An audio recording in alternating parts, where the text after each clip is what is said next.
What was Ulquiorra Cifer actually about? Not nihilism, not cruelty, not loyalty to Aizen.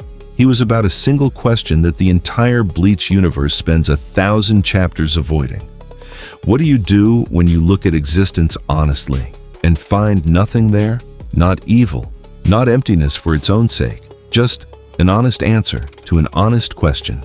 And the tragedy of Ulquiorra Cifer is not that he was wrong. It is that he found the answer to his question 1 second too late. This is case number 018, the Ulquiorra file. Let's open it. What separates Ulquiorra from every other Espada philosophically? Every Espada in Aizen's army has a defining characteristic. Barragan has pride. Stark has loneliness. Hannibal has loyalty. Grimjow has desire. These are all fundamentally emotional states. They are things felt. Ulquiorra's defining characteristic is the absence of feeling. His aspect of death, the concept each Espada embodies, is emptiness. Not sadness, not despair, not even nihilism in the traditional sense. Emptiness, the state of having looked at everything the world offers and found that none of it registers. Now here is what case number 018 wants to sit with before moving forward. Ulquiorra did not choose emptiness as a philosophy. He arrived at it through observation. He looked at existence, at hollows, at soul reapers, at humans, at the entire spiritual universe and its wars and its loyalties and its loves. And he reported what he saw. Nothing that could be confirmed as real. Nothing that could be held, measured, proven to exist beyond the individual perception of the person claiming to feel it. He was not cruel. He was a scientist who did not like his own results. What is the significance of Ulquiorra's obsession with the heart? Throughout the Hueco Mundo arc, Ulquiorra returns again and again to one concept: the heart, not the physical organ, the thing humans point to when they say, "I feel something here," the seat of emotion, of connection, of the irrational attachments that make people sacrifice themselves for others. Ulquiorra cannot find it. He dissects existence looking for it, examines human behavior for evidence of it, watches Orihime, whose emotional life is vivid and immediate and completely visible, and cannot understand what she is pointing at when she talks about what she feels. This is not cruelty.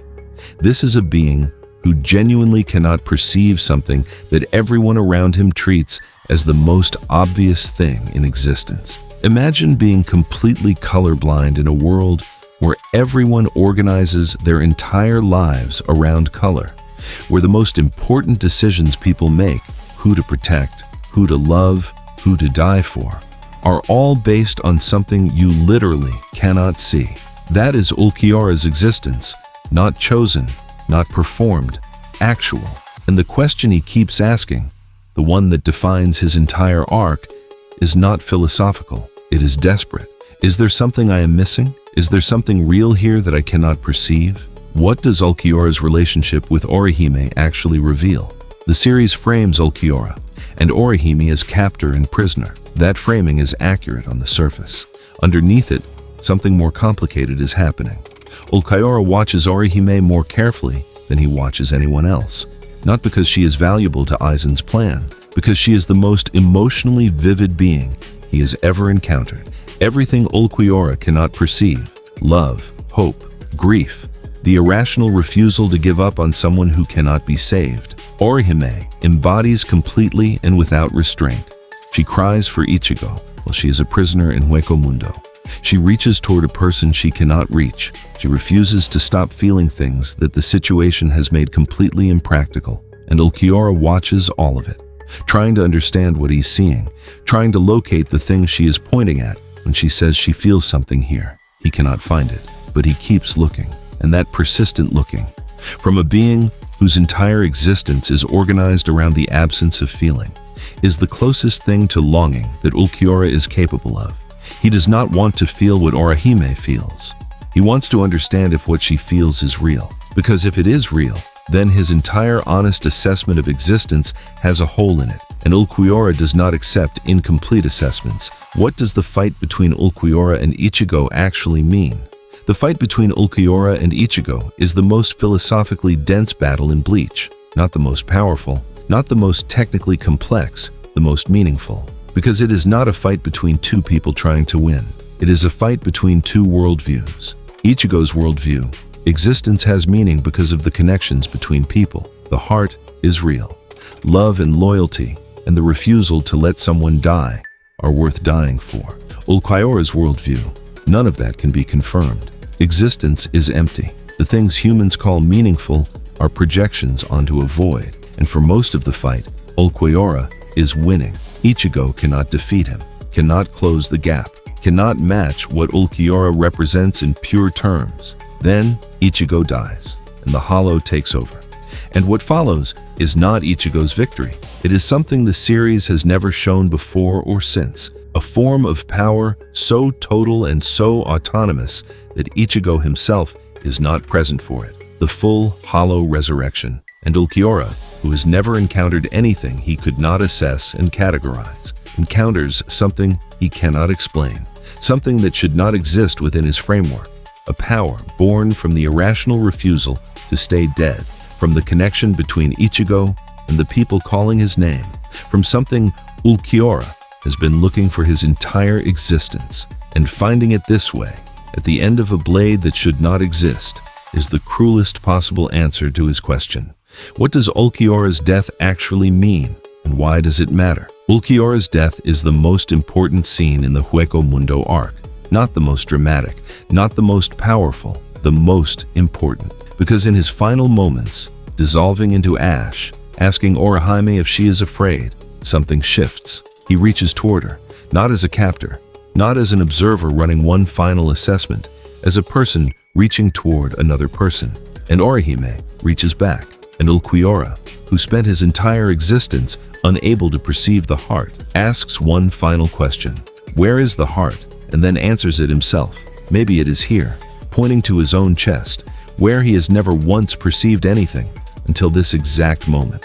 That answer, arrived at 1 second before dissolution, is the most devastating line in Bleach, because it means the answer was always there. He was not missing the heart. He was missing the context that makes the heart visible. Connection, genuine encounter with another person, the moment of reaching without knowing if the reach will be returned. He found it, 1 second too late to do anything with it. And in that gap, between the moment of discovery and the moment of dissolution, Kubo puts everything Bleach is actually about. The heart is real, but finding it requires exactly the kind of irrational reaching toward others that Ulquiorra spent his entire existence dismissing as unconfirmable. You cannot find the heart through observation, only through contact. What is the deeper significance of Ulquiorra's arc for the whole series? 17 cases into this investigation, 16 cases of Soul Society's crimes and cover-ups and institutional failures. Ulquiorra's arc arrives as a counterweight, because Soul Society's problem is not that it lacks heart. Its problem is that it uses the language of heart, protection, justice, balance, service, to justify actions that are heartless. It performs connection while practicing disconnection. It claims to value the individual while sacrificing individuals systematically. Ulquiorra at least was honest. He admitted he could not find the heart. He did not pretend. And in that honesty, in that refusal to claim a feeling he could not confirm, he was more morally coherent than every institution this channel has investigated. He was wrong about the conclusion. The heart is real, but he was right about the method.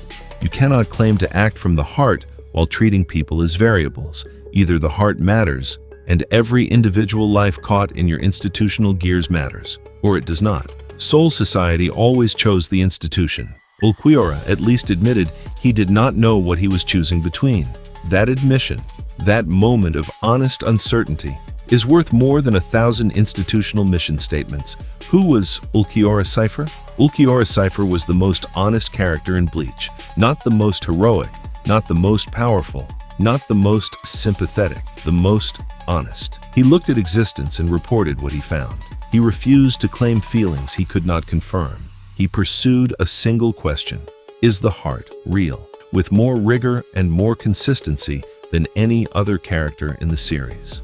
And he found the answer. At the exact moment it became impossible to use. That is not tragedy in the cheap sense. That is the specific tragedy of a mind so committed to honest observation that it could not access the thing it was observing until it stopped observing and started reaching. Case number 018. Verdict: he was almost right about everything. The one thing he was wrong about was the thing that made him human at the end. File closed. 18 cases, and Season 2 has now done something this channel never planned. When case number 001 opened, it has found the most human moments in Bleach, in the character's soul society called Inhuman. Barragan the king, Stark the lonely, Hannibal the loyal, Grimjow the honest, Ulquiorra the searcher. All of them more complex than the institution that hunted them. All of them carrying questions that soul society never bothered to ask. Next case, we step back from the Espada and look at the arc itself, the Hueco Mundo arc, what it got right, what it got wrong, and why it remains the most underrated arc in Bleach despite everything it contained. Case number 019. The investigation continues. The Soul Society Files, Season 2. New case every week.